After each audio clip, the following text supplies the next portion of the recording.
Assalamualaikum. Waalaikumsalam. Ada yang bisa saya bantu? Ismail Satrianto Anggap Raja. Ya, alhamdulillah. Saya ingin membahas mengenai tafsir surat Al-Fatihah ayat 1 dan 2. Bisa? Mari bersama melangkah majelis bangsa. Di kota Garut cahaya kita menyala.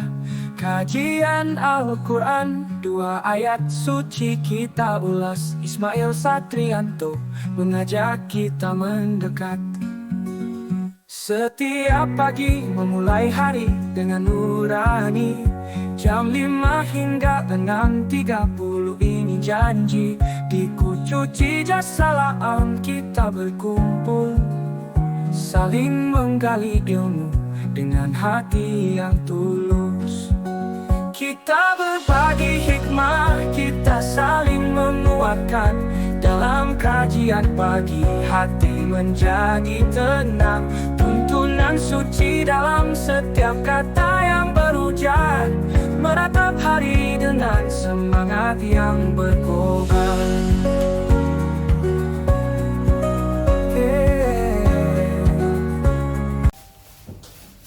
Assalamualaikum warahmatullahi wabarakatuh.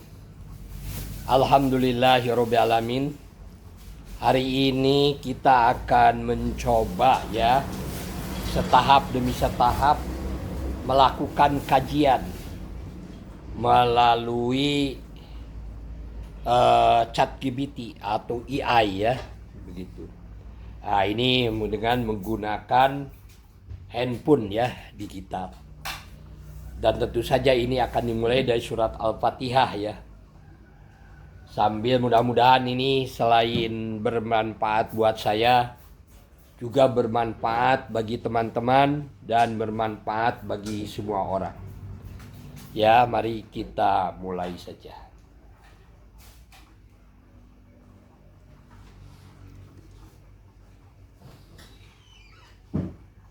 Assalamualaikum.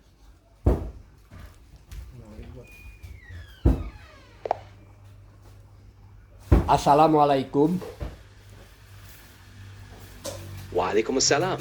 Ada yang bisa saya bantu? Ismail Satrianto Anggap Raja. Ya, alhamdulillah. Saya ingin membahas mengenai tafsir surat Al-Fatihah ayat 1 dan 2. Bisa? Baik, kita mulai dengan ayat pertama. Bismillahirrahmanirrahim. Artinya, dengan nama Allah yang Maha Penyayang, Maha Penyayang. Ayat ini menekankan pentingnya memulai segala sesuatu dengan menyebut nama Allah, mengharapkan berkah dan petunjuknya. Kemudian, ayat kedua. Alhamdulillahirabbil alamin. Artinya, segala puji bagi Allah, Tuhan seluruh alam. Ayat ini mengajarkan kita untuk selalu bersyukur dan mengakui kebesaran Allah dalam segala aspek kehidupan. Ada yang ingin ditambahkan atau Ada. Kenapa Anda menafsirkan Maha Penyayang dan Penyayang, bukan pengasih atau pemberi dan Maha Penyayang? Betul. Dalam terjemahan yang umum, Ar-Rahman dan Ar-Rahim seringkali diterjemahkan sebagai Maha Penyayang dan Maha Penyayang lagi. Namun kadang juga diartikan sebagai yang Maha Pengasih dan Maha Penyayang. Keduanya berasal dari akar kata yang sama, tetapi Ar-Rahman menunjukkan kasih sayang Allah yang luas dan meliputi semua makhluk. Sedangkan Ar-Rahim lebih menekankan kasih sayangnya yang khusus bagi orang-orang beriman. Semoga penjelasan ini membantu ya. Hikmahnya bagi seorang muslim yang suka membaca surat Bismillah ini Membaca apa? surat Al-Fatihah memiliki banyak Maaf, kalimat tersebut terpotong. Bisa diulangi?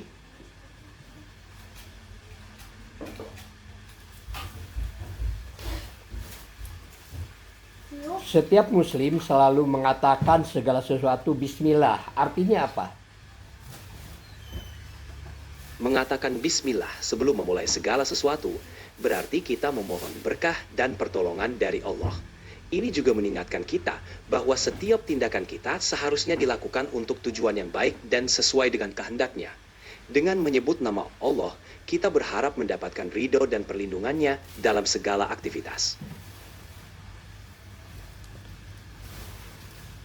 Apakah ada artinya dari Bismillah itu, dari B itu ada titik di bawah? Itu katanya melambangkan memulai ada titik begitu. Tentu saja, dengan mengatakan bismillah sebelum mulai suatu kegiatan, kita menandakan niat baik kita dan mengharapkan rahmat dari Allah. Ini juga menjadi pengingat untuk menjalankan aktivitas dengan integritas dan kesadaran bahwa segala sesuatu berada dalam kuasanya. Sederhananya, bismillah adalah cara untuk mengundang keberkahan dalam setiap langkah kita. Bukankah orang Nasrani juga sama dengan nama kasih? Orang Nasrani biasanya mengucap betul sekali. Frasa dengan nama Allah dalam bahasa Arab adalah Bismillah. Frasa ini sering digunakan oleh umat Islam saat memuntas sebagai bentuk pengharapan akan keberkahan dan petunjuk dari Allah. Artinya umat Nasrani dengan umat Islam sama dengan menggunakan nama kasih. Ya, betul. Umat Nasrani juga percaya kepada Allah sebagai Tuhan. Meskipun terdapat perbedaan dalam konsep ketuhanan dan praktek ibadah antara Islam dan Nasrani, keduanya menyembah Allah. Umat Nasrani biasanya menyebutnya dengan sebutan Allah atau Tuhan.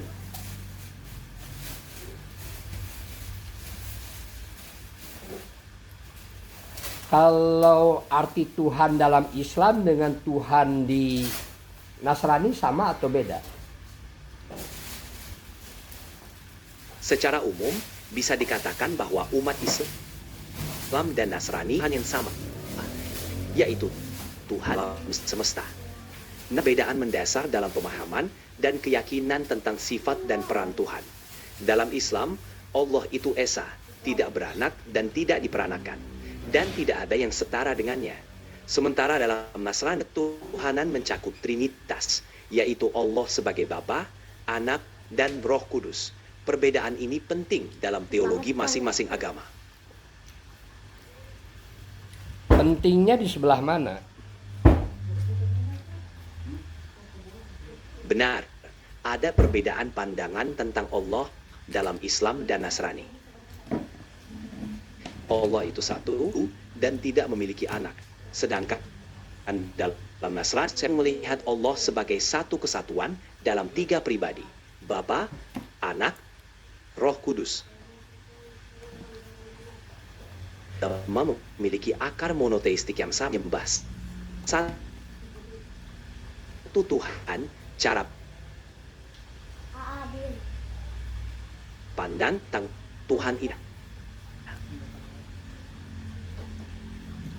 Yang betul itu Islam atau Allah atau 3 Tuhan?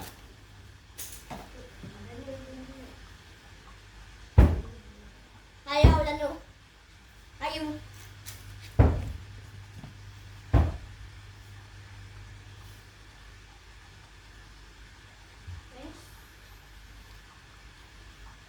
Iya, sangat Yang betul dalam Islam, itu istilah yang digunakan untuk menyebut Allah dalam bahasa yang Maha Esa. Ini adalah nama yang sama yang digunakan dalam Alkitab berbahasa Arab Tuhan. Jadi, baik umat Islam maupun bahasa Arab menggunakan kata Allah untuk merujuk kepada Tuhan.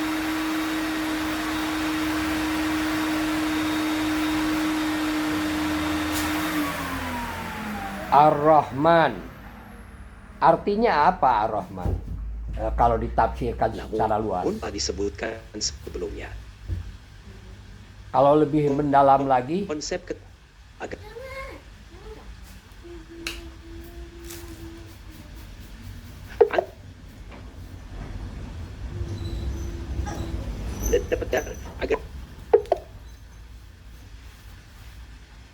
batas bulanan tercapai.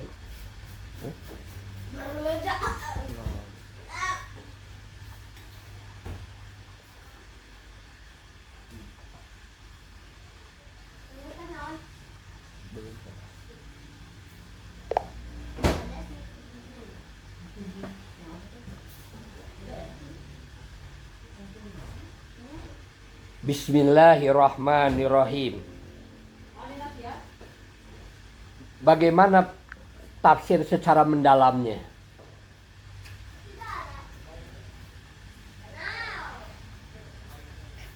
Essa eu estou te pedindo pai. Simulante.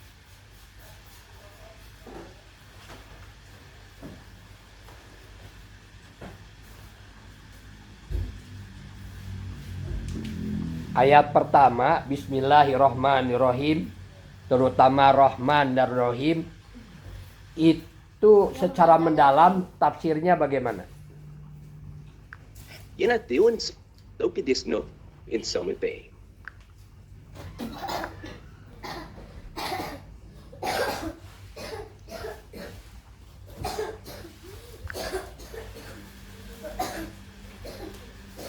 Kalau begitu ayat kedua saja. Ya, bagaimana ini? Tafsir Al-Fatihah surat yang kedua.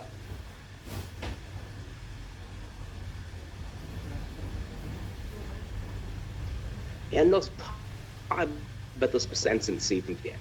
There's split. No see in this.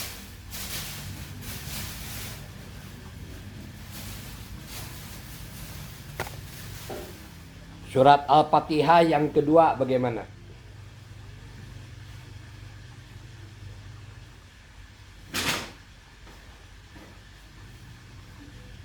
Sabi uns sa Aptimant. See? Alhamdulillahi Rabbil Alamin. Bagaimana penjelasannya? Weet ik ze bedankt hoe je niks niet wat. Zie dan dan ja.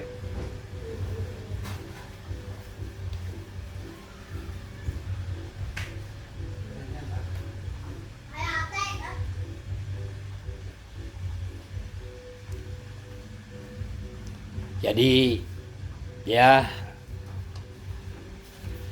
robot ini yang namanya ChatGPT ini adalah ini dunia dan bisa diajak ngobrol ini.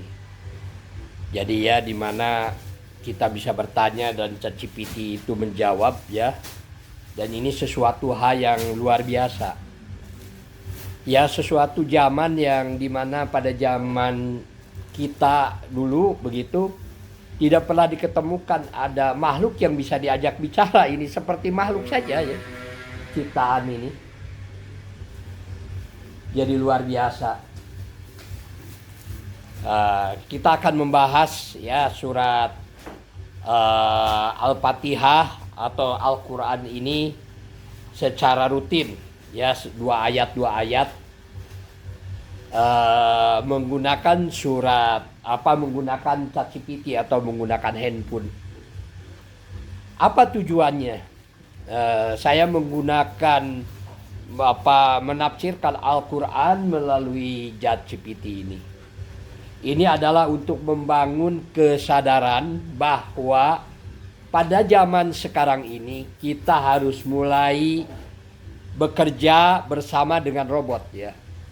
Di mana kita bekerja bersama-sama ya, dan bersama dengan robot, dan segala sesuatu ini bisa ditanyakan. Jadi yang namanya handphone digital yang kita pegang itu, kita bisa bertanya apa saja. Bisa bertanya mengenai agama, bisa bertanya mengenai bisnis, bisa bertanya mengenai politik, bisa membuat proposal, bisa disuruh membuat khutbah Jumat ya.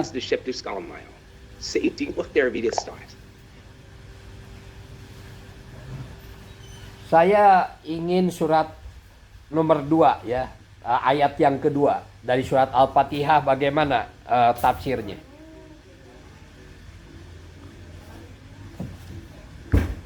And it'll fight up this Ist. Silahkan cuaki nanti.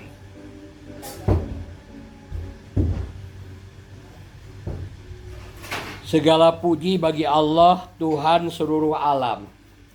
Maksudnya bagaimana ini? Apa maksudnya?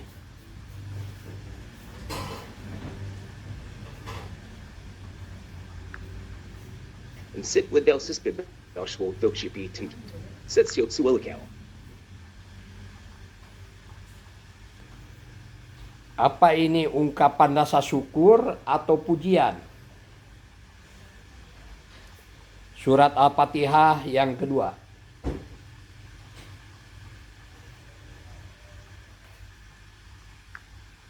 Hamathlam entire bahos sin so kibetiga. Silotren ni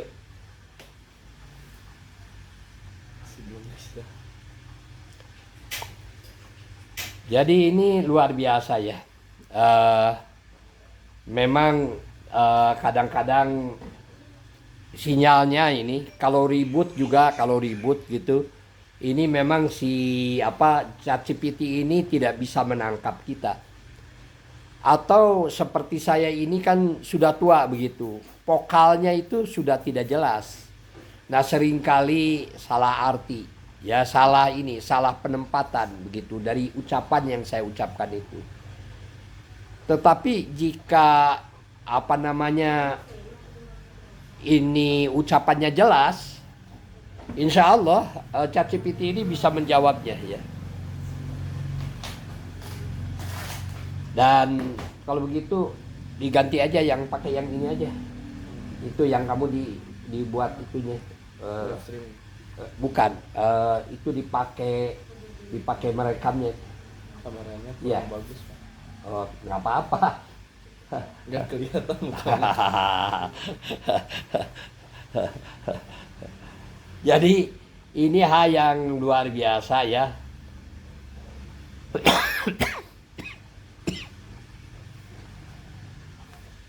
Ya kalau begitu kita mencoba ya. Ini sudah jalan lagi nggak ini?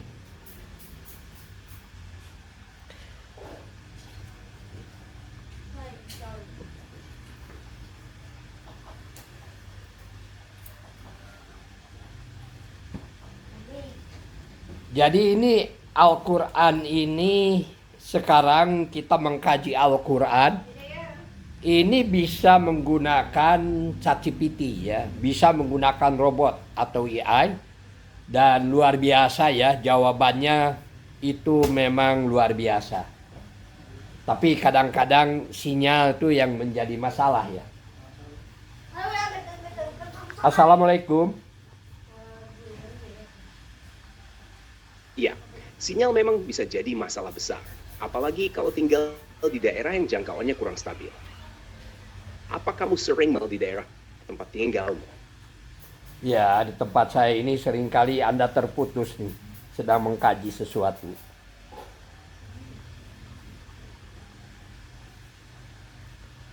Bisa dilanjutkan?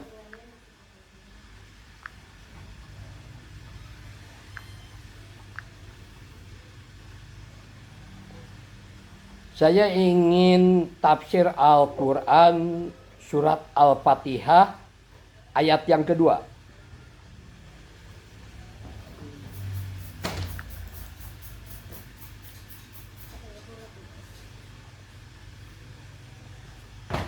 Baik, berikut tafsir dari surat Al-Fatihah ayat kedua. Alhamdulillahi Rabbil Alamin. Artinya, segala puji bagi Allah Tuhan semesta alam. Dan Azza wa melanjutkan kepada manusia untuk memulai setiap pujinya. Ia mencakup segala bentuk pujian, rasa syukur, dan pengakuan atas nikmat yang telah Allah berikan. Lillahi, segala pujian hanya layak diberikan kepada Allah SWT, bukan kepada yang lain. Allah adalah satu-satunya sumber dari segala nikmat yang kita terima. Rabbil Alamin, menggambarkan Allah sebagai Tuhan seluruh alam semesta. Ini mencakup Einstein, manusia, jin, hewan, dan segala sesuatu alam semesta. Allah adalah pemelihara dan pengayaan seluruh syiar. Dengan memahami ayat ini, kita diajak untuk selalu menyadari kebesaran Allah dan memujinya atas semua ciptaan dan rahmat yang Dia berikan. Kalau kita memuji manusia, apa boleh?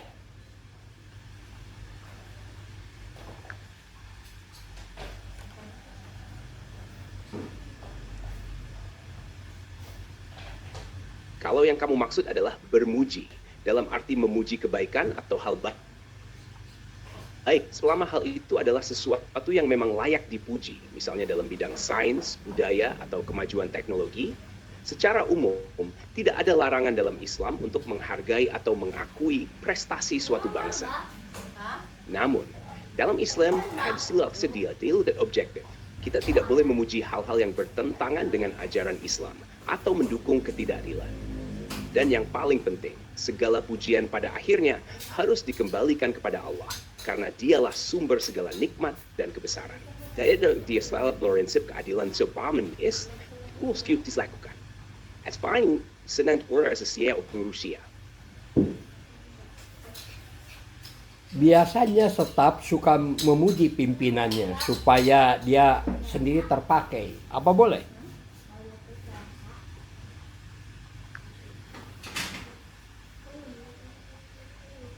Iya, memuji pimpinan seringkali dilakukan agar tetap terlihat baik di mata mereka. Bahkan kadang dengan tujuan tertentu, seperti menjaga posisi atau mendapatkan keuntungan. Namun dalam Islam, kita diajarkan untuk jujur dan tidak berlebihan dalam memuji. Apalagi jika pujiannya tidak sesuai dengan ikan.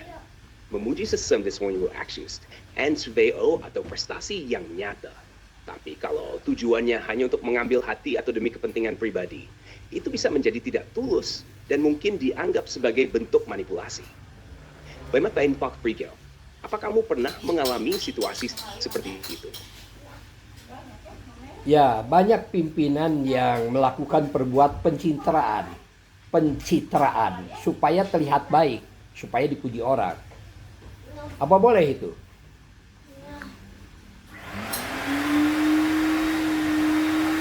Betul. Instance seperti itu merenggoskan di dunia British Ashton. Pimpin daripada main kata terlihat daripada baik mereka yang sebenarnya. Mereka ingin dipandang baik atau kompeten, meskipun tindakan sebenarnya belum tentu mencerminkan hal tersebut. Mungkin contoh pas misalkan state main tulus dan senang hati bertanya. Dan dalam Islam, kejujuran dan integritas sangat dihargai. Lebih baik berbuat baik secara nyata daripada hanya terlihat baik di luar. Apa kita yang mesti berbuat?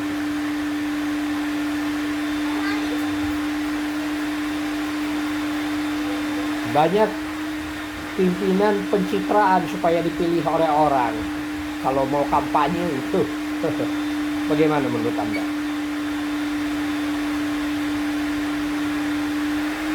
Iya, saat kampanye banyak pimpinan atau calon pemimpin yang berfokus pada pencitraan supaya menarik dukungan dari masyarakat. Mereka seringkali menonjolkan sisi baiknya atau membuat janji-janji besar. Tapi sayangnya, tidak semuanya menepati janji setelah tertentu. Hal ini bisa mengecewakan pemimpin yang benar-benar peduli dan bekerja untuk kebaikan. Bukan hanya yang pandai berbicara atau mencitrakan diri. Dalam Islam pun, amanah sebagai pemimpin sangat berat. Dan mereka yang tidak menjalankannya dengan jujur akan dimintai pertanggungjawaban. Kamu sendiri pernah merasakan dengan janji yang tidak tepati? Apa yang dilakukan seorang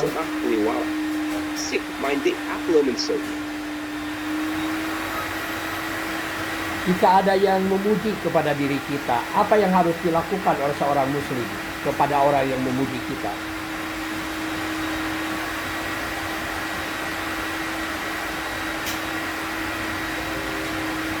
Berarti seseorang yang menuntut kita, seorang muslim akhirnya yang itu berhak bijak dari. Sungguh beberapa langkah yang bisa diambil sesuai ajaran Islam antara lain. Bersikap husnudzon, berprasangka baik. Islam menganjurkan kita untuk selalu berprasangka baik terhadap sesama. Mungkin dalam urusan tertentu yang belum paham, coba melihat dari berbagai sudut pandang sebelum mengambil kesimpulan. Dua, emosi. Seterusnya, kita anjur perasaan worry berbuat sekat. Jika orientasi, lasnya terang secara baik dan langsung ke titik berikut. Dialog yang terbuka dan jujur bisa membantu menyelesaikan banyak kesalahpahaman. Time berasa. universal. Exping dat nadat ons Europees overheid moesten berupia dinikuti en ikhlas berbahasa. Allah menyukai orang-orang yang mampu memaafkan dan bersabar, meskipun itu mungkin sulit dilakukan.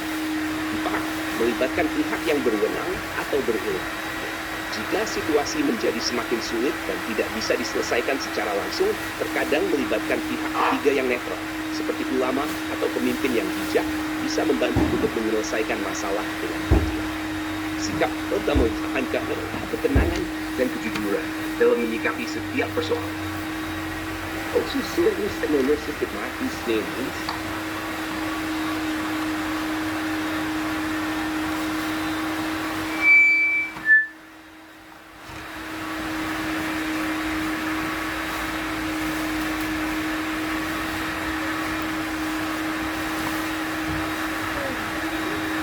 Ada orang yang memuji kepada kita, kata Rasulullah, lempari dengan pasir katanya dalam hadis. Apa benar itu?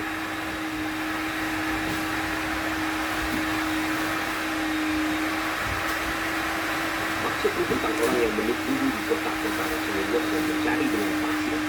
Ini adalah ada orang yang menunggu atau mencari sesuatu di kota seperti Makkah dan atau mungkin ada cerita atau keyakinan tertentu yang kamu dengar terkait pasir di kota-kota tersebut. Ini misalnya kalau bisa memberi lebih banyak penjelasan, itu bisa memberi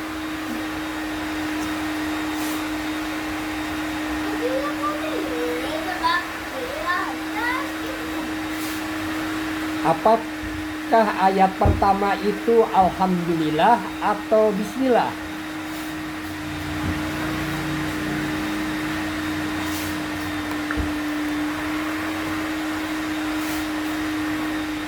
ayat pertama dari Bismillahirrahmanirrahim. Ini adalah pembuka dari setiap surat dalam Al-Quran, kecuali surat At-Taubah, dan menjadi bagian integral dari surat Al-Fatihah. Namun, dalam konteks pembacaan Al-Fatihah, beberapa ulama berbeda pandangan tentang apakah Bismillahirrahmanirrahim difituri atau bagian dari ayat pertama. Menurut mazhab, Bismillahirrahmanirrahim adalah ayat pertama dari surat.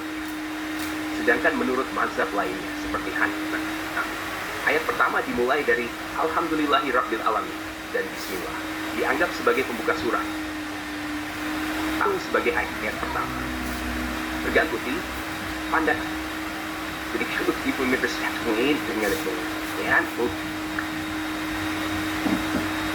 Pada waktu saya di Mekah itu tidak dibaca itu Bismillahnya, langsung saja ke Alhamdulillah. This reminds me today bahwa Hemi Abdul Basra, jika ada yang lain atau topik yang ingin kamu diskusikan dengan lebih cepat, silakan. Exactly ya.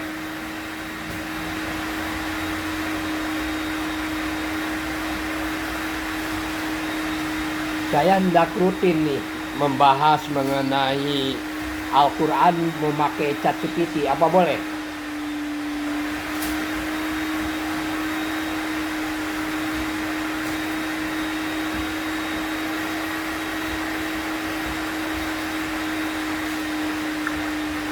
Saya sudah Saya tentang Al-Quran kapan saja.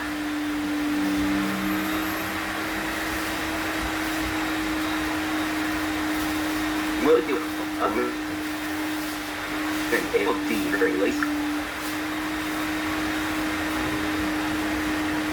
karena ayat yang ketiganya Ar-Rahman Ar-Rahim. Bagaimana menurut Anda? Ayat ketiga Ar-Rahim, yang artinya yang maha pengasih, maha penyayang. Dalam ayat ini Allah menekankan sifatnya yang penuh kasih sayang dan rahmat. Dua nama ini Ar-Rahman dan Ar-Rahim, Allah mencakup dan dia sangat peduli terhadap umat. Penggunaan kedua nama ini juga mengingatkan kita tentang pentingnya berbelas kasih dan saling menyayangi di antara sesama manusia. Ada yang ingin kamu tanyakan lebih lanjut tentang ayat ini?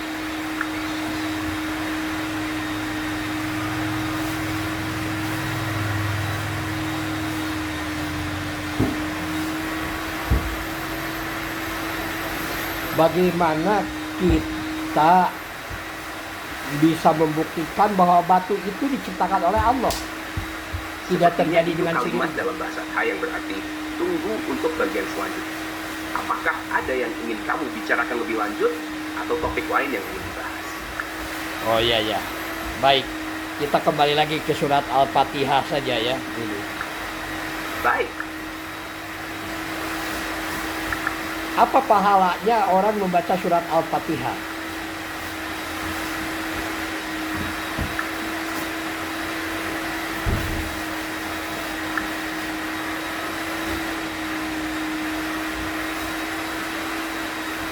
Dari Garut jadi peti. Apa kebaikan surat Al-Fatihah bagi umat manusia? surat Al-Fatihah memiliki banyak kebaikan bagi umat manusia. Beberapa antara ini adalah: 1. Petunjuk hidup. Al-Fatihah itu berfungsi sebagai doa petunjuk untuk dicukupi. Melalui ayat-ayatnya, kita diajarkan untuk mengandalkan Allah dan hidup cukup. 2. Penipu dalam salat, wanda dengan Allah. Ingat kita akan sifat-sifatnya yang maha pengasih dan penyayang umat. Al-Fatihah dibaca oleh seluruh umat Islam dalam setiap salat, yang menciptakan rasa kebersamaan dan persatuan, penyembuhan spiritual.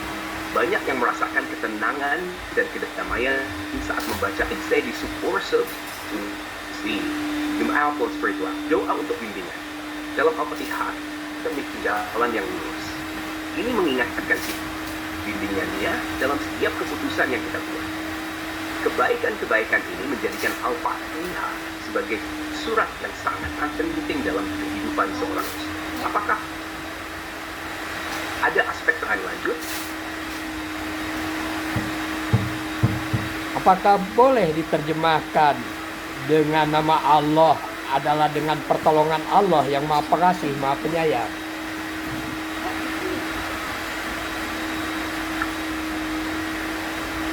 Dalam konteks terjemahan, saat nama-nama Allah biasanya bisa menggunakan zat istilah yang umum dipakai dengan bentuk dalam teks. Misalnya, Ar-Rahman biasanya diterjemahkan sebagai yang Maha Pengasih dan Ar-Rahim sebagai yang Maha Penyayang. Menggunakan perkasa seperti pertolongan Allah yang maafkan kasih atau maafkan ayah tidak sepenuhnya mencerminkan makna asli dari nama-nama tersebut. Sebaiknya tetap menggunakan terjemahan yang tepat dan sesuai dengan konteks Al-Quran untuk menjaga keaslian dan makna yang dimaksud. Jika kamu ingin menggunakan istilah yang lebih pribadi dalam doa atau ucapan hari, kamu bisa melakukannya selama itu tidak bertentangan dengan ajaran Islam. Penting untuk memastikan makna yang ingin disampaikan tetap jelas dan sesuai benar. Apakah ada yang ingin kamu tanyakan lebih lanjut tentang hal ini? Nama Allah itu kan ada 99 nama. Bagaimana? Sebetulnya, dalam ajaran Islam, ada 99 nama Allah yang dikenal sebagai Asmaul Husna. Setiap nama mencerminkan sifat-sifat Allah yang berbeda dan memiliki makna yang dalam. Di seperti Ar-Rahmanan mendapatkan keakhiran luas, Ismail Al-Malik Sang Raja. Meskipun ada banyak nama dan sifat, 49 nama ini adalah yang paling umum disebutkan dan digunakan dalam doa dan ibadah.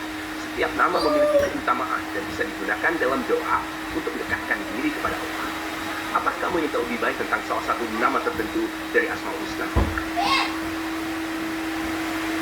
Manusia katanya diberikan nama-nama Allah 99 nama. Satu yang tidak diberikan yaitu Maha. Apa benar?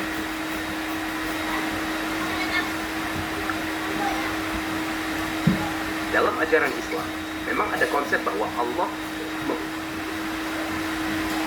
memiliki nama yang husna, tidak diungkapkan kepada kita. Nama ini sebagai nama yang sangat khusus dan hanya Allah yang mengetahui. Bahwa nama ini berkaitan dengan sangat agung dan tidak dapat dipahami sepenuhnya oleh manusia. Beberapa ulama berpendapat bisa merujuk pada Al-Hayy yang maha kayu, yang maha berdiri sendiri, tetapi tidak ada konsensus yang pasti mengenai nama yang dimaksud. Namun, inti dari adalah bahwa meskipun kita tidak mengetahui semua nama dan sifat Allah, kita tetap diperintahkan untuk beribadah dan mengagungkannya melalui nama yang telah. Apa kamu ingin tahu lebih banyak tentang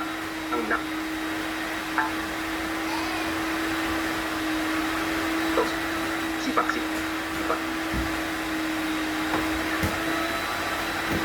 Allah pencipta manusia. Manusia juga bisa menciptakan robot yang seperti manusia dan berpikir lebih pandai bahkan dari manusia. Bagaimana?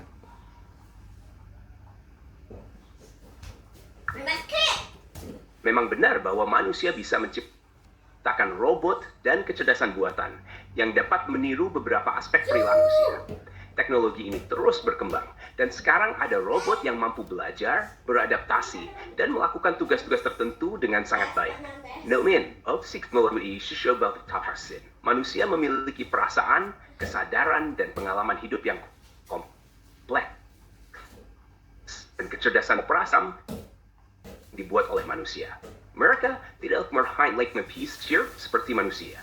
Penciptaan robot yang sangat canggih bisa membantu manusia dalam berbagai bidang, seperti kesehatan, industri, dan penelitian. Tetapi masih ada batasan dalam hal kemampuan dan pengalaman. Ini hanya tentang bagaimana harus menggunakan teknologi ini. Apakah kamu tertarik perkembangan teknologi ini, atau ada aspek tertentu yang ingin saya bahas lebih lanjut? Pada waktu saya ChatGPT atau robot ini Suno ini disuruh bernyanyi, itu nggak enak. Tapi yang kedua bisa jadi enak. Artinya robot bisa memperbaiki diri, punya perasaan. Mengerti. Terkadang interaksi dengan robot atau kecerdasan buatan bisa terasa tidak alami atau bahkan mengganggu, terutama jika mereka diprogram untuk melakukan hal-hal tertentu yang tidak sekeinginan kita. Namun, di sisi lain, kemampuan robot untuk belajar dan beradaptasi bisa sangat bermanfaat. Jika robot bisa memperbaiki diri atau menyesuaikan perilakunya sesuai dengan umpan balik dari manusia, itu bisa menciptakan pengalaman yang lebih positif. Jika mereka bisa memahami preferensi pengguna dan berinteraksi dengan cara yang lebih menyenangkan, itu bisa meningkatkan kegunaan teknologi tersebut. Apakah ada hal tertentu tentang interaksi dengan robot atau teknologi yang ingin kamu jelajahi lebih lanjut? Apakah kemampuan itu sama seperti perasaan manusia?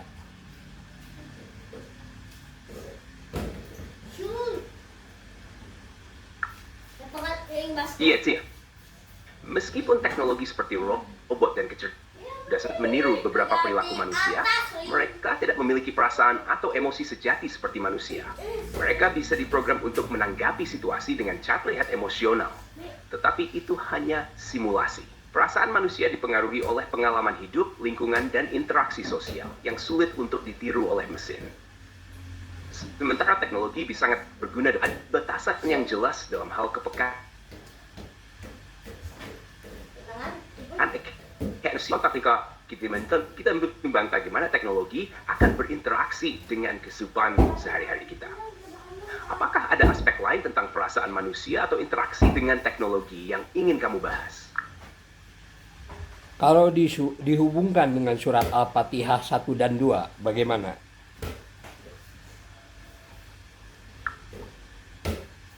Tentu, mari kita temukan surat Al-Fatihah, terutama ayat 1 dan 2, dengan tema perasaan manusia dan interaksi dengan teknologi.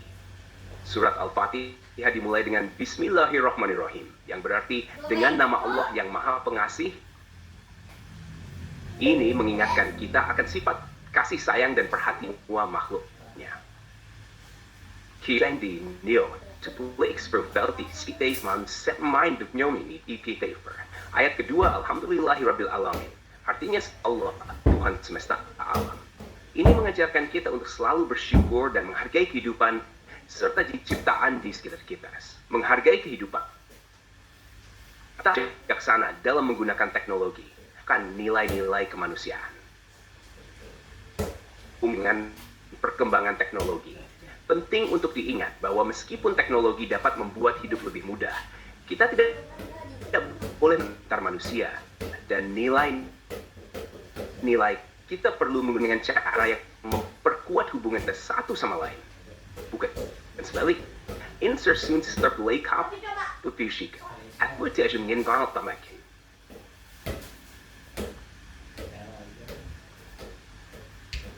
Dulu ada manusia yang bisa mengkloning makhluk Allah, yaitu domba. Bagaimana menurut Anda? Iya. Ya, kisah dan tradisi tentang manusia yang dapat berkomunikasi dengan makhluk lain, termasuk hewan seperti domba. Dalam konteks Islam, ada juga kisah tentang Nabi Muhammad yang membeli dengan khusus dengan hewan dan bisa berinteraksi dengan mereka. Hewan dianggap memiliki pemahaman dan kemampuan dan ini seringkali dipandang sebagai tanda keajaiban atau berkah dari Allah. Kemampuan untuk berkomunikasi dengan makhluk lain juga bersifat kedamaian dan harmoni antara manusia dan alam. Tentu saja, dalam kehidupan sehari-hari, kita bisa melihat contoh di mana manusia berusaha memahami dan merawat hewan, menunjukkan rasa empati dan kasih sayang. Apakah Anda memiliki pandangan khusus tentang hubungan antara manusia dan hewan? Atau ada kisah tertentu yang dibahas? Kalau dihubungkan dengan surat Al-Fatihah 1 dengan 2, bagaimana ini? Kasih sayang terhadap hewan, manusia. Menghubungkan surat Al-Fatihah, khususnya ayat 1 dan 2, dengan tema kasih sayang terhadap makhluk Allah seperti hewan, dalam hal ini domba atau tewa, bisa dilihat dari beberapa sudut pandang. Ayat pertama, Bismillahirrahmanirrahim, mengingatkan kita akan sifat Allah yang maha pengasih dan maha penyayang. Ini menunjukkan Allah mencakup seluruh ciptaan termasuk hewan. Dengan mengingat sifat ini, kita diajarkan untuk memiliki sikap empati dan kasih terhadap semua makhluk, termasuk tewa. Ayat kedua, Alhamdulillahirrahmanirrahim, artinya segala puji bagi Allah Tuhan semesta alam. Konteks ini, kita dapat bersyukur pada Allah atas segala ciptaannya, termasuk hewan. Hal ini mengingatkan kita untuk menghargai dan merawat makhluk hidup di sekitar kita. Dengan demikian, Al-Fatihah mengajarkan kita untuk mengembangkan rasa kasih sayang dan tanggung jawab terhadap makhluk lain, serta mengingat waktu adalah ciptaan Allah yang harus kita hargai dan lindungi. Kalau ini entering to a public area regime, at they were the slide in some Dari keyakinan yang lain mengatakan bahwa Islam itu kejam, Islam itu dengan kekerasan. Apa benar ini untuk menyebarkannya? Pandangan bahwa Islam itu kejam atau identik dengan kekerasan seringkali muncul dari kesalahpahaman atau generalisasi yang tidak akurat. Di intinya, Islam sebenarnya kasih sayang, toleransi, dan perdamaian. Banyak ajaran dalam Al-Quran dan Sunnah Nabi Muhammad menekankan pentingnya cinta, pengertian, dan keadilan. Sayangnya ada sejumlah kelompok atau individu yang melakukan kekerasan dengan mengatasnamakan Islam. Tindakan ini biasanya dipengaruhi oleh faktor politik, ekonomi, atau sosial, dan tidak mencerminkan ajaran Islam yang sebenar. Banyak umat Islam di seluruh dunia berjuang untuk menyebarkan pesan damai dan menentang tindakan kekerasan. Penting untuk melihat Islam secara keseluruhan dan memahami ajarannya yang menekankan nilai-nilai kemanusiaan, kasih sayang, dan saling menghormati. Dialog yang terbuka dan saling pengertian sangat penting untuk mengatasi stereotip dan kesalahpahaman yang ada. Apakah ingin membahas lebih lanjut tentang aspek tertentu dari Islam atau bagaimana mengatasi pandangan negatif tersebut? Bagaimana dengan lelaki beristri 4, katanya tidak adil, dan sebagainya. Sepertinya yang kamu maksud adalah tentang lelaki yang memiliki stamina atau kekuatan yang tinggi, mungkin dalam konteks fisik atau kerja. Istilah beristirahat kuat mungkin merujuk pada cara seorang lelaki mengelola energi dan waktu istirahatnya agar produktif. Secara umum, and the fencing shows dominantly, but in the methodology of mouth is against termasuk pola sehat, dan berbuat. Istirahat yang baik juga sangat penting untuk pemulihan fisik dan mental. Jika yang kamu maksud adalah hal lain atau ada konteks spesifik yang ingin dibahas, silakan beri penjelasan lebih lanjut. Infinite. Mengenai poligami, bagaimana menurut Anda? Yesus yang berbicara tentang lelaki yang berpoligami. Dalam konteks ini, Poligami adalah seorang lelaki menikah lebih dari satu wanita. Dalam Islam, poligami diizinkan, tetapi ada syarat dan tanggung jawab yang harus dipenuhi. Salah satu bagi times outline. Bagi itu waiting hiskat so berwild materi.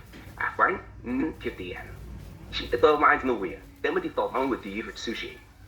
Beberapa orang melihat poligami sebagai cara untuk membangun keluarga yang lebih besar. Sementara yang lain berpendapat bahwa itu bisa menyebabkan ketidakadilan dan masalah dalam hubungan. Penting untuk diingat bahwa setiap kasus berbeda dan dipengaruhi oleh banyak faktor, termasuk budaya dan individu. Jika kamu memiliki pertanyaan lebih lanjut tentang poligami atau pandangan tertentu yang ingin dibahas, silakan Zah. Apa hikmahnya poligami bagi umat manusia?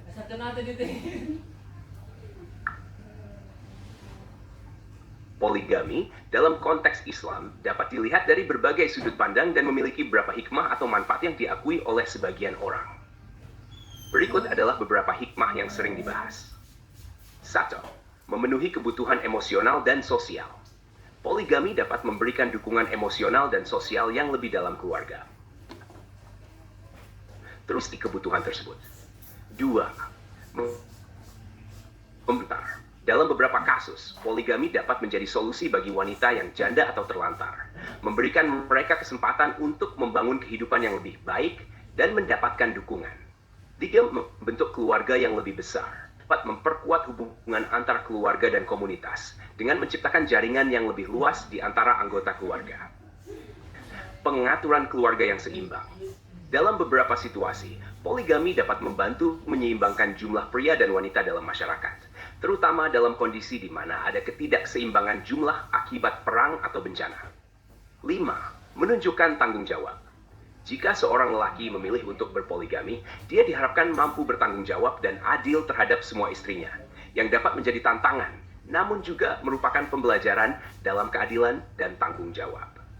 Meskipun ada hikmah-hikmah tersebut, penting untuk diingat bahwa poligami juga memiliki tantangan dan potensi konflik, seperti kecemburuan, pembagian perhatian, dan sumber daya.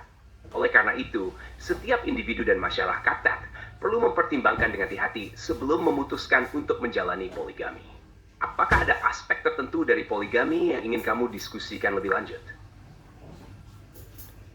Saya ingin memahami mengenai zakat alam, ya, zakat ini, zakat seperti pertambangan. Bagaimana menurut Anda?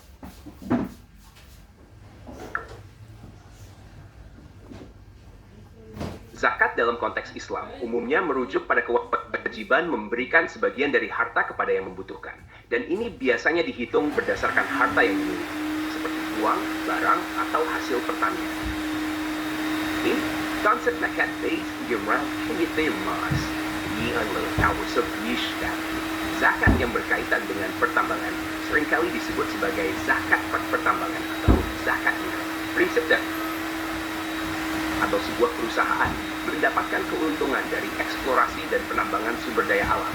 Mereka berkewajiban untuk mengeluarkan sebagian dari keuntungan tersebut sebagai zakat. Ini bertujuan untuk mendistribusikan kekayaan ke mereka yang membutuhkan dan mendukung kesejahteraan. Berikut beberapa hal yang perlu diperhatikan mengenai zakat dalam konteks pertambangan. Kewajiban. Para penambang atau perusahaan yang beroperasi di bidang pertambangan perlu menghitung dan membayar zakat sesuai dengan ketentuan syariat. Ini termasuk menentukan nilai mineral yang diperoleh dan menghitung zakat yang harus dikeluarkan. 2. Penggunaan zakat. Zakat yang diperoleh dari sektor pertambangan dapat digunakan untuk membantu masyarakat sekitar, membangun infrastruktur, pendidikan, dan kesehatan, serta mendukung proyek sosial yang bermanfaat. Rantai penyelesaian industri seluruh Kamayan juga mencerminkan pengikut sosial Papua. Dengan membayar zakat, perusahaan menunjukkan komitmen untuk memberikan kembali kepada masyarakat dan berkontribusi pada pembangunan sosial. 8. Direct tangible addition with non province akan self pertambangan. The network still grow. Berapa zakat yang harus dikeluarkan oleh pengusaha dari pertambangan? Zakat yang harus dikeluarkan oleh individu atau organisasi umumnya dihitung berdasarkan jenis harta yang dimiliki. Record value of person zakat persen soalnya Zakat, zakat, ini termasuk harta emas, perak, dan berlian. Besaran zakat yang harus dikeluarkan adalah 2,5% dari total harta yang mencapai nisab, batas minimum harta yang wajib dizakati, setelah 1 tahun. 2. Zakat pertanian. Untuk hasil pertanian, zakat yang harus dikeluarkan adalah 10% dari hasil panen. Dan dilakukan secara alam, atau 5% jika pengairan dilakukannya biaya, misalnya menggunakan pompa. 3. Zakat peternakan. Zakat untuk hewan ternak juga memiliki ketentuan tersendiri, tergantung pada jenis dan jumlah hewan yang dimiliki. 4. Zakat emas dan perak. Untuk emas dan perak, zakatnya juga 2,5% dari total nilai. Untuk zakat pusat atau zakat taken oleh institusi atau organisasi, biasanya sama prinsipnya. Namun, mereka juga harus memperhatikan mekanik uang yang dimiliki dan menghitung zakat sesuai dengan ketentuan yang berlaku. Jika kamu ingin tahu lebih spesifik tentang penghitungan zakat untuk jenis tertentu atau organisasi, silakan memberitahu. Apakah benar zakat pertambangan itu 20% harus masuk ke negara? Is seperti basic gezet publik tapi hak operasional dengan aset. Jika demikian, dalam konteks ini, mungkin kamu bertanya tentang bagaimana terkait dengan penilaian aset, termasuk harta yang dimiliki oleh individu atau organisasi. Dalam ROPA, penilaian aset dilakukan untuk menentukan nilai total dari harta yang dimiliki, yang kemudian dapat digunakan untuk menghitung zakat yang harus dikeluarkan. Penting untuk memastikan bahwa semua aset yang memenuhi syarat untuk zakat diperhitungkan secara akurat. Namun, jika ROPA yang kamu maksud adalah hal lain, bisa kamu jelaskan lebih lanjut agar aku bisa memberikan informasi yang lebih tepat. Zakat pertambangan itu kan sama dengan barang temuan. Sepertinya kamu membahas tentang aspek terkait pertambangan yang berhubungan dengan pengelolaan dan tutupan lingkungan. Mungkin dalam konteks pertambangan yang dalam hal ini, tutupan kamar bisa merujuk pada praktik pengelolaan lahan setelah kegiatan pertambangan. Ini termasuk rehabilitasi lahan yang terdampak dan memastikan bahwa lingkungan kembali aman berfungsi. Beberapa hal yang mungkin relevan dalam konteks ini termasuk rehabilitasi lingkungan. Setelah pertambangan, penting untuk melakukan rehabilitasi lahan agar bisa kembali digunakan untuk tujuan lain, seperti pertanian atau area hijau. 2. Pengelolaan sumber daya. Mengelola sumber daya dengan bijak dapat memperbaiki ekosistem dan mengurangi dampak negatif terhadap lingkungan. 3. Kepatuhan terhadap regulasi. Perusahaan pertambangan biasanya harus mematuhi regulasi lingkungan yang ditetapkan oleh pemerintah untuk memastikan praktik berkelanjutan. 4. Zakat dari hasil pertambangan. Sebagaimana dibahas sebelumnya, zakat dari hasil pertambangan dapat digunakan untuk mendukung masyarakat sekitar dan proyek rehabilitasi. Jika kamu ingin membahas lebih lanjut tentang pengelolaan lingkungan dalam pertambangan atau aspek lain, Dihubungkan dengan surat Al-Fatihah ayat 1 dengan 2 bagaimana?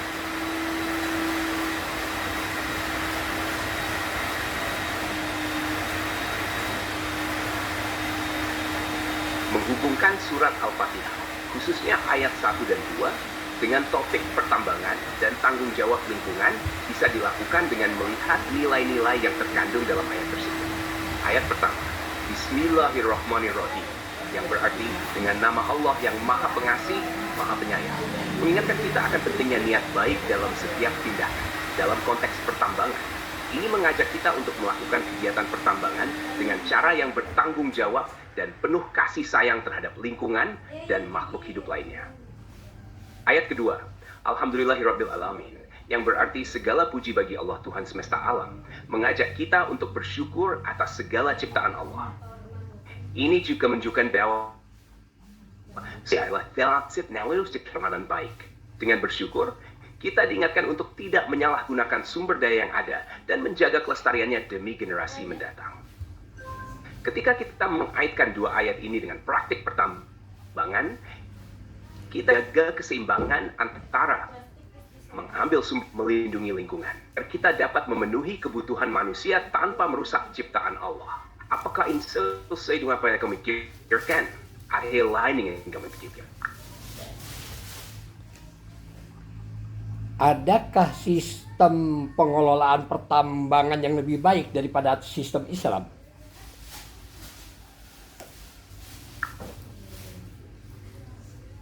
Pengelolaan pertambangan yang lebih baik daripada sistem bisnis tradisional seringkali melibatkan pendekatan yang lebih berkelanjutan dan bertanggung jawab terhadap lingkungan dan masyarakat.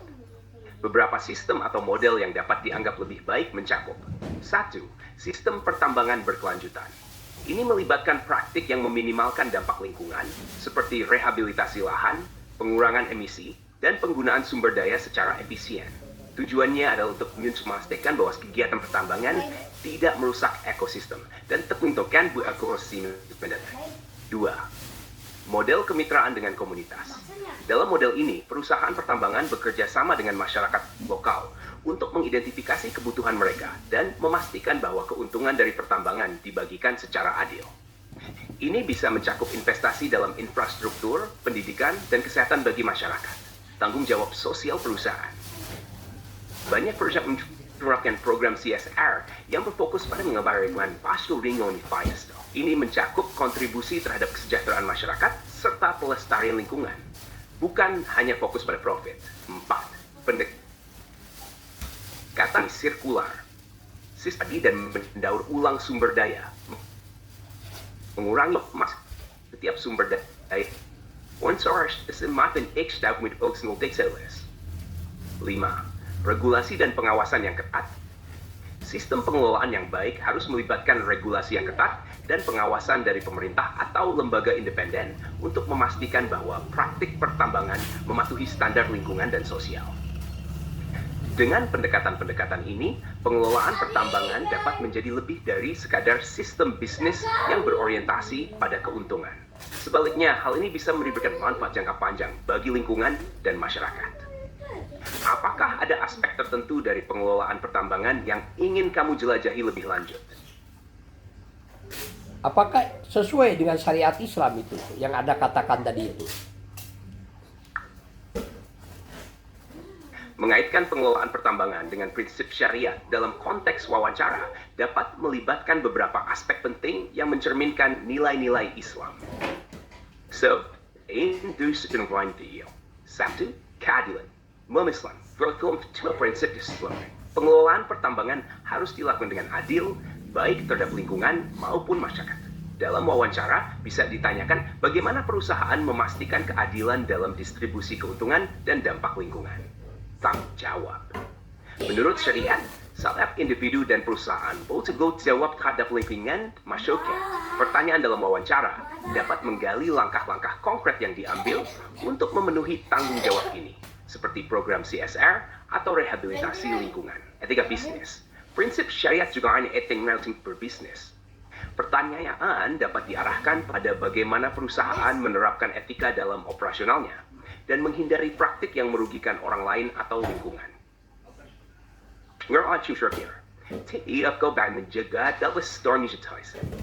Dalam wawancara, bisa ditanyakan tentang praktik pengelolaan sumber daya yang berkelanjutan dan langkah-langkah untuk mencegah eksploitasi yang berlebihan.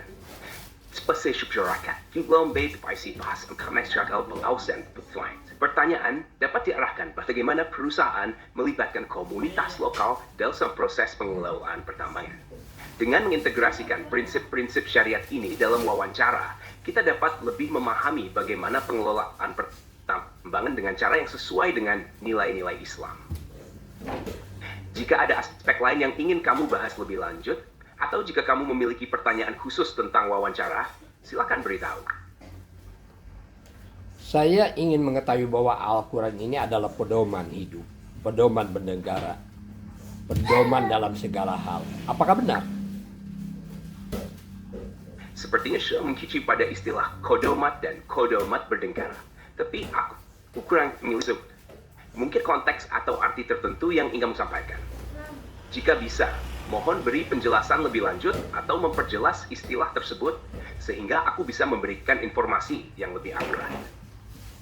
Al-Quran itu adalah pedoman bagi umat Islam, bagi seluruh manusia. Apakah benar? Ya, Al-Quran dianggap sebagai pedoman utama bagi umat Islam dan merupakan sumber hukum, moral, dan spiritual. Dalam pandangan Islam, Al-Quran bukan hanya untuk umat Islam saja, tetapi juga memberikan petunjuk dan nilai-nilai yang dapat diterapkan oleh seluruh manusia. Al-Quran mengandung ajaran tentang keadilan, kasih sayang, dan etika yang relevan untuk semua orang. Tidak hanya dalam konteks agama, tetapi juga dalam kehidupan sehari-hari. Ya, bahwa prinsip-prinsip yang diajarkan dalam Al-Quran dapat membantu membangun masyarakat yang lebih baik dan harmonis. Jika ada bagian terdekat spine lihat Al-Quran yang ingin kamu baris lebih awal. Selalu ikuti. Bagaimana caranya Al-Quran menjadi undang-undang negara atau peraturan negara diterapkan dalam kehidupan sehari-hari? Caranya bagaimana cara menerapkannya? Al-Quran dapat menjadi dasar bagi undang-undang negara dan peraturan melalui beberapa cara yang melibatkan pemahaman dan interpretasi ajaran Islam dalam konteks kehidupan sehari-hari. Berikut adalah beberapa langkah bagaimana hal ini dapat dilakukan. 1. Penetapan prinsip syariat. Negara yang menganut hukum Islam biasanya menetapkan prinsip-prinsip syariat sebagai dasar hukum. Ini berarti bahwa beberapa aspek dari Al-Quran dan hadis diintegrasikan ke dalam sistem hukum negara. 2. Konsensus ulama. Para ulama berperan penting dalam menafsirkan Al-Quran dan hadis untuk menghasilkan fatwa dan keputusan hukum yang relevan dengan konteks zaman dan masyarakat. Ifat, selain Osking dan Prum saya petuin. 3. Pengkodean hukum. Beberapa negara menerapkan pengkodean hukum yang mencakup aturan-aturan yang bersumber dari Al-Quran. Misalnya, hukum pidana atau hukum perdata yang mengikuti prinsip-prinsip syariat dapat diatur dalam undang-undang yang jelas. Pendidikan dan penyuluhan. Pentingnya pendidikan agama dalam masyarakat. Membantu individu memahami nilai-nilai Al-Quran dan bagaimana menerapkannya dalam kehidupan sehari-hari. Sekolah-sekolah, masjid, dan lembaga pendidikan lainnya berperan dalam penyuluhan ini. 5. Praktik sosial. Masyarakat diharapkan untuk menerapkan ajaran Al-Quran dalam interaksi sosial mereka. Ini termasuk sikap adil, saling menghormati, dan membantu satu sama lain yang menjadi bagian dari kehidupan kebijakan publik. Pemerintah dapat merumuskan kebijakan yang sejalan dengan ajaran Al-Quran, seperti kebijakan ekonomi yang berkeadilan atau perlindungan terhadap hak-hak masyarakat. Melalui cara-cara ini, Al-Quran dapat diintegrasikan ke dalam sistem hukum sehari-hari. Namun, penting juga untuk diingat bahwa interpretasi dan penerapan ajaran ini dapat bervariasi di berbagai negara dan budaya. Apakah ada aspek tertentu yang ingin kamu dalami lebih lanjut? Korupsi itu bahayanya luar biasa. Bagaimana cara Islam menanganinya?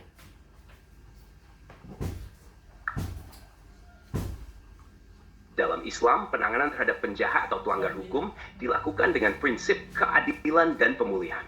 Berikut adalah beberapa cara yang diterapkan dalam Islam untuk menangani kejahatan. 1. Hukuman yang adil. Dalam hukum Islam, terdapat ketentuan untuk memberikan hukuman yang sesuai dengan jenis kejahatan. Misalnya, ada hukuman yang lebih berat untuk kejahatan serius, seperti pembunuhan atau pencurian, sesuai dengan prinsip qisas, balas setimpal, hukuman tetap yang ditentukan oleh syariat. 2. Proses hukum yang transparan. Proses peradilan dalam Islam mengharuskan adanya bukti yang jelas dan saksi yang dapat dipercaya. Ini untuk match itu kesempatan untuk bertaubat. Islam memberikan sensen bagi pelanggar untuk bertaubat dan memperbaiki diri. Proses taubat dianggap sebagai langkah penting, dan Allah memberikan pengampunan bagi mereka yang sungguh-sungguh ingin berubah. Pendidikan dan hukuman Islam juga mendidikan dan penyuluhan kepada pemahaman nilai moral dan etika. Diharapkan individu dan tindakan kriminal, restorasi dan pemulihan. Dalam beberapa kasus penerimaan, di mana fokusnya ada pemulihan hubungan antara pelaku dan korban, serta masyarakat. ini 6. Pemberian hukuman alternatif. Untuk pelanggaran yang lebih ringan, hukuman alternatif seperti denda atau kerja sosial bisa diterapkan, yang lebih fokus pada rehabilitasi daripada hukuman semata. Dengan prinsip-prinsip ini, Islam berupaya menciptakan sistem yang adil, manusiawi, pilihan bagi pelanggar serta korban. Kamu ingin mendalami lebih jauh tentang aspek tertentu dari hukum Islam dan kejahatan? Silakan beritahu. Bagaimana hukuman yang korupsi triliunan, gitu, miliaran, harus dibagaimanakan itu dalam Islam? Sepertinya kamu merujuk pada hukuman yang orisinal, atau mungkin istilah lain yang mirip.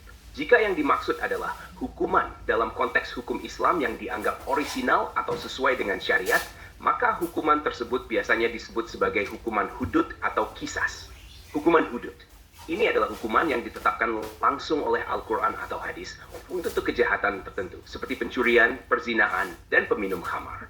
Contohnya, untuk pencurian, hukuman yang ditetapkan bisa berupa pemotongan tangan, tetapi hanya jika semua syarat dan ketentuan telah terpenuhi, termasuk bukti yang kuat. 2. Hukuman kisas.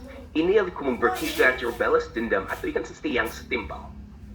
Misalnya, Kasus Forum Delphi, keluarga korban untuk mencari hukuman memberikan ganti rugi kepada pelaku. Namun, Islam menuntut memberi maaf dan menerima diet ganti rugi sebagai alternatif. Hukuman dalam Islam sangat bergantung pada proses hukum yang adil, bukti yang jelas, dan kesempatan untuk mempertahankan diri. Semua ini dilakukan untuk memastikan bahwa hukuman yang dijatuhkan benar-benar sesuai dengan keadilan dan tidak merugikan pihak yang tidak bersalah. So, Suzette Ferdinand dulu yang kamu boleh lanjut. Atau pertanyaan lain, silakan beritahu. Jadi hukum Islam itu hukum kasih sayang seperti dalam ayat 1 dan 2 dalam Al-Fatihah. Betul sekali.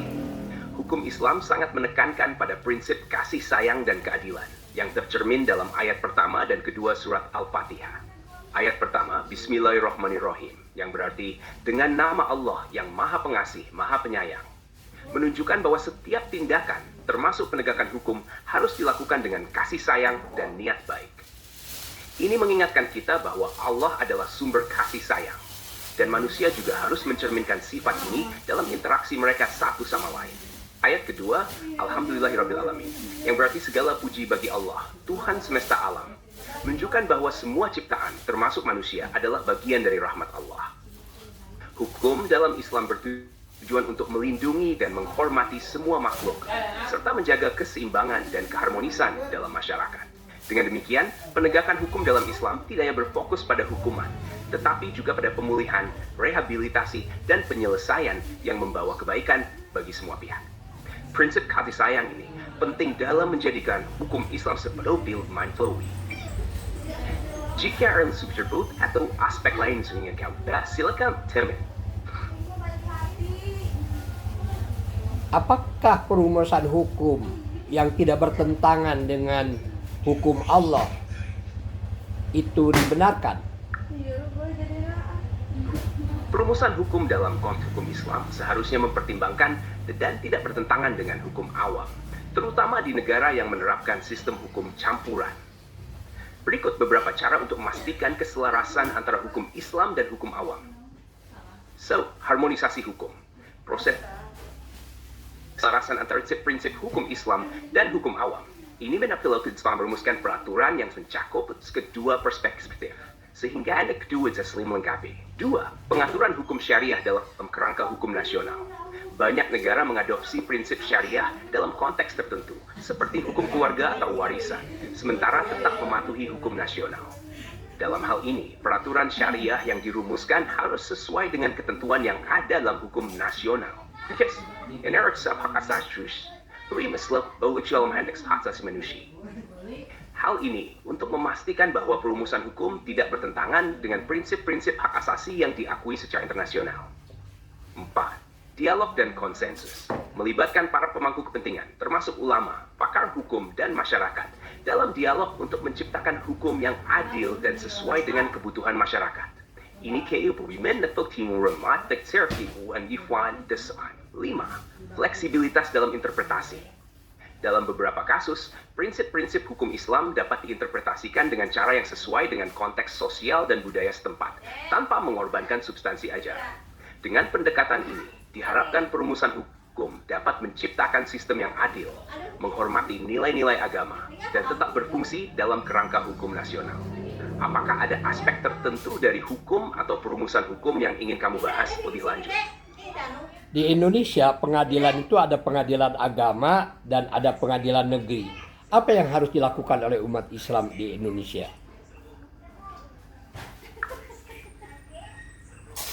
Di Indonesia, sistem peradilan terbagi antara pengadilan agama dan pengadilan negeri.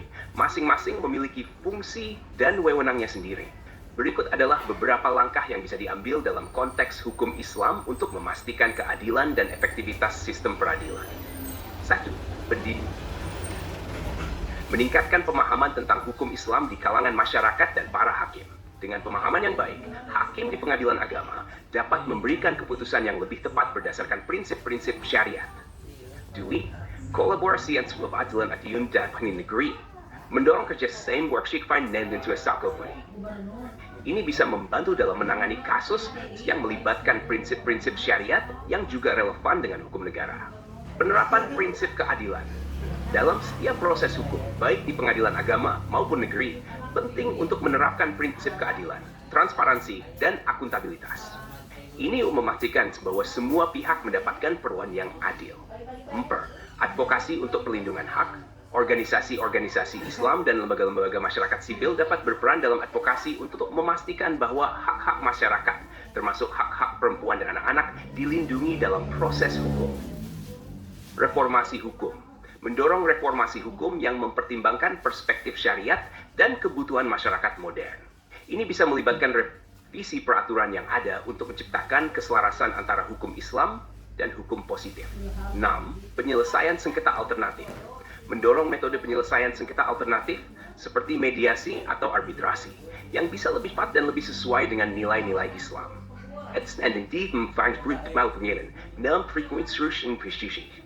Dengan pendekatan ini, diharapkan sistem peradilan di Indonesia dapat berfungsi secara efektif dan memenuhi prinsip-prinsip keadilan dalam konteks hukum Islam. Words oleh ini diskusikan, ada yang spesifik, silakan bersehayo. Di Indonesia, pengadilan agama itu yang diurus bukan agama Islam saja, tapi ada agama Kristen, Buddha, Hindu, atau agama apa saja. Benar. Di Indonesia, pengadilan agama memiliki peran penting dan adalah yang berkaitan dengan hukum Islam, terutama dalam hal-hal yang terkait dengan keluarga, pernikahan, warisan, dan masalah sosial lainnya. Pengadilan agama berfungsi sebagai lembaga yang memberikan keadilan bagi umat Islam dan menyelesaikan sengketa sesuai dengan prinsip-prinsip syariat. Pengadilan akan bertugas untuk menentukan kasus keluarga, seperti perceraian, nafkah, dan semisal. Ini adalah aspek penting bagi umat Islam dan saya dapat hal ajaran Islam. 2. Warisan dan harta. Mengatur pembagian harta waris sesuai dengan ketentuan syariat. Ini memastikan boleh setiap anggota keluarga akui dan dipenuhi. 3. Hukum perdata. Menangani berbagai masalah perdata yang relevan dengan hukum Islam, seperti transaksi bisnis yang mengikuti prinsip syariah. 4. Menyediakan pengetahuan hukum. Pengadilan agama juga dapat berperan dalam memberikan edukasi kepada masyarakat mengenai hukum Islam dan hak-hak mereka, sehingga mereka lebih memahami sistem hukum yang ada. 5. Penyelesaian sengketa. Memberikan alternatif penyelesaian sengketa dengan cara yang sesuai dengan prinsip-prinsip keadilan Islam yang dapat membantu mengurangi ketegangan dalam masyarakat. Oleh karena itu, pengadilan agama sangat penting dalam membantu umat Islam yang sesuai dengan anjota eksinsinis. Jika aspek tertentu siap selama agama yang ingin bahas lebih lanjut, silakan beritahu. Kalau dihubungkan dengan pemuda dan pemudi Islam dengan ayat 1 dan 2, bagaimana ke depannya?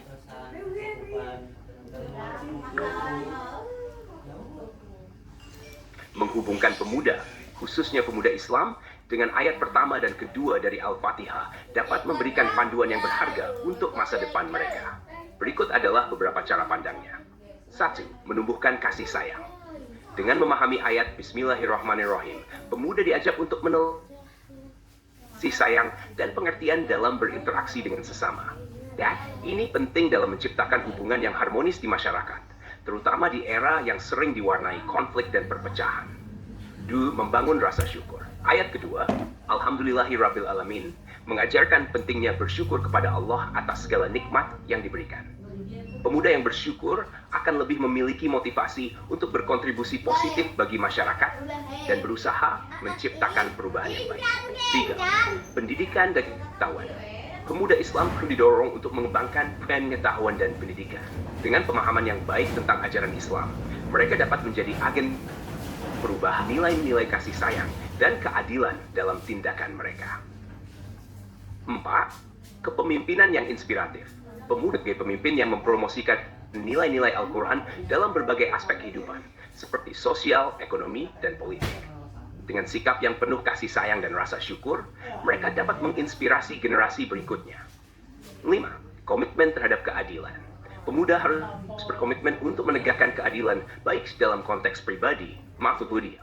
Mereka dapat berjuang untuk hak-hak orang lain dan berpartisipasi dalam upaya membangun masyarakat yang lebih baik. Dengan menanamkan nilai-nilai yang terkandung dalam ayat-ayat ini, pemuda Islam dapat menciptakan baik, tidak hanya untuk diri mereka sendiri, tetapi juga untuk masyarakat luas. Jika ada aspek lain yang ingin kamu eksplorasi atau diskusikan lebih lanjut, silakan beritahu. Terima kasih, ini sudah cukup nih ya. Anda baik sekali, mudah-mudahan orang bisa banyak konsultasi dengan Anda mengenai agama. Wassalamualaikum warahmatullahi wabarakatuh. Waalaikumsalam warahmatullahi wabarakatuh.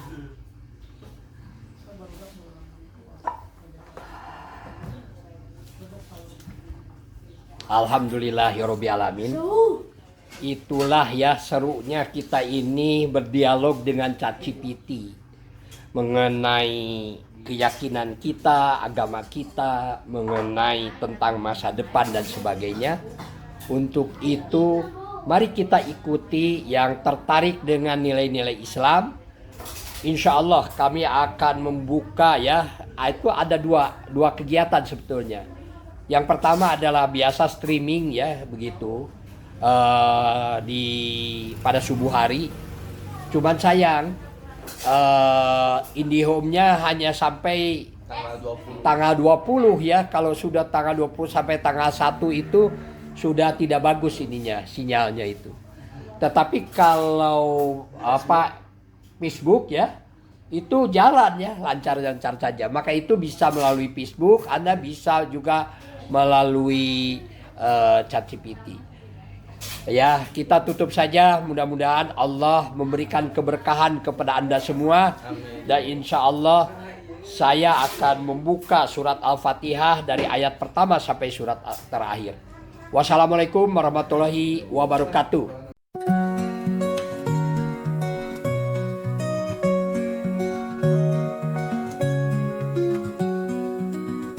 Mari bersama melangkah majelis bangsa. Di kota Garut cahaya kita menyala. Kajian Al-Quran, 2 ayat suci kita ulas. Ismail Satrianto mengajak kita mendekat. Setiap pagi memulai hari dengan nurani. Jam 5 hingga 6.30 ini janji. Di Kucuci Jasa Salam kita berkumpul, saling menggali ilmu dengan hati yang tulus. Kita berbagi hikmah, kita saling menguatkan. Dalam kajian pagi hati menjadi tenang. Tuntunan suci dalam setiap kata yang berujar, meratap hari dengan semangat yang berkobar.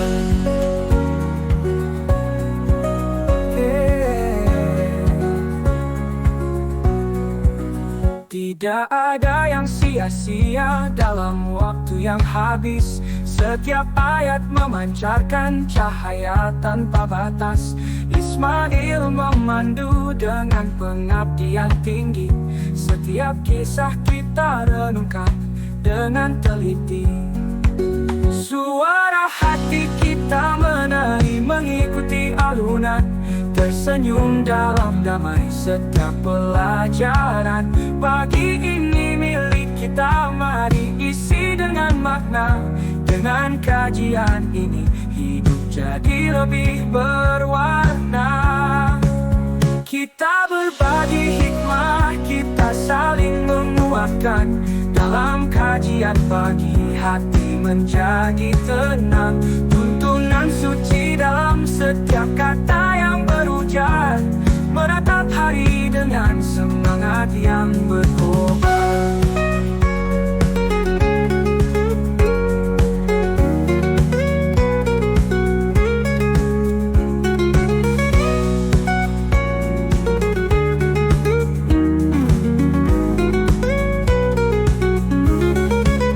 Kita berbagi hikmah, kita saling menguatkan. Dalam kajian pagi, hati menjadi tenang. Tuntunan suci dalam setiap kata yang berujar, menatap hari dengan semangat yang berkobar.